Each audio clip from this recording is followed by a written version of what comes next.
जरा सोचिए, भारत के पश्चिमी तट पर एक ऐसा शहर जहां आस्था की लहरें अरब सागर से आ मिलती हैं। आज हम उसी प्राचीन और पवित्र शहर द्वारका की एक यात्रा पर निकलेंगे। तो द्वारका है कहाँ? अगर आप भारत का नक्शा देखें तो गुजरात के एकदम सिरे पर, ठीक वहीं जहां जमीन अरब सागर को छूती है।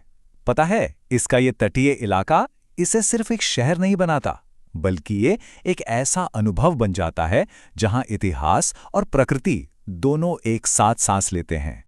तो फिर द्वारका की असली पहचान क्या है? असल में ये भारत के सबसे महत्वपूर्ण हिंदू तीर्थ स्थलों में से एक है। सोचिए, सदियों से यहाँ आने वाले श्रद्धालुओं की जो आस्था है ना, उसी ने इस शहर को एक अलग ही आध्यात्मिक ऊर्जा से भर दिया है। तो चलिए इस यात्रा को शुरू करते हैं इस शहर के दिल की धड़कन से, यानी कि भव्य द्वारकाधीश मंदिर से। इस मंदिर की जो बनावट है ना, वो अपने आप में एक कहानी कहती है।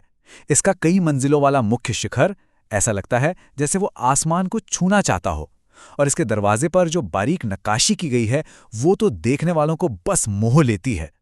और अंदर गर्भगृह में विराजमान है भगवान कृष्ण की काले संगमरमर की मूर्ति, जो इस जगह का असली आध्यात्मिक केंद्र है। अच्छा, मंदिर की आध्यात्मिक शांति तो महसूस कर ली। अब यहां से निकलकर हम द्वारका के उस छोर पर चलते हैं जहां जमीन और समंदर का मिलन होता है, यानी इसके खूबसूरत तट पर। यहां का जो द्वारका बीच है और वो जो ऐतिहासिक लाइट हाउस है, दोनों ही जगह से अरब सागर का एक अंतहीन शानदार नजारा देखने को मिलता है। ये जो लहरें हैं ना, ये सिर्फ पानी नहीं है, ये इस शहर की जीवन रेखा हैं, जो हमेशा से इसके इतिहास और संस्कृति का एक अटूट हिस्सा रही हैं। तो हमने आस्था का केंद्र देख लिया और समंदर का किनारा भी, लेकिन क्या द्वारका की कहानी बस यहीं तक है, या फिर इस शहर की सीमाओं के उस पार भी कुछ छिपा है? इस सवाल का जवाब वो हमें मिलता है प्रकृति के बीच। हमारी यात्रा का अगला पड़ाव है द्वारका के पास मौजूद गागा वन्यजीव अभयारण्य, एक ऐसी संरक्षित जगह जहां प्रकृति अपने असली रूप में बसती है। देखिए, ये अभयारण्य सिर्फ जमीन का एक टुकड़ा भर नहीं है, ये तो अनगिनत वन्यजीवों के लिए एक सुरक्षित घर जैसा है। हर साल यहां हजारों प्रवासी पक्षी आते हैं, और तो और यह कई लुप्तप्राय प्रजातियों के अस्तित्व को बचाने का एक बहुत ही जरूरी केंद्र भी है। पता है, इस अभयारण्य का सबसे बड़ा गौरव क्या है?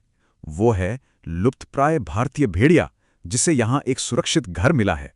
सिर्फ इस एक दुर्लभ प्रजाति की मौजूदगी ही इस जगह को इकोलॉजी के हिसाब से बहुत ज्यादा खास बना देती है।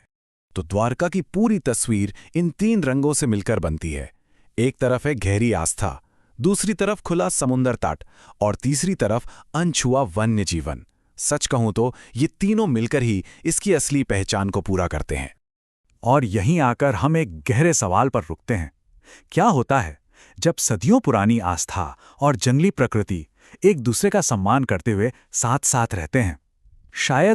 शायद यही वो अनोखा संतुलन है जो द्वारका को सिर्फ एक तीर्थ नहीं, बल्कि एक असाधारण अनुभव बना देता है।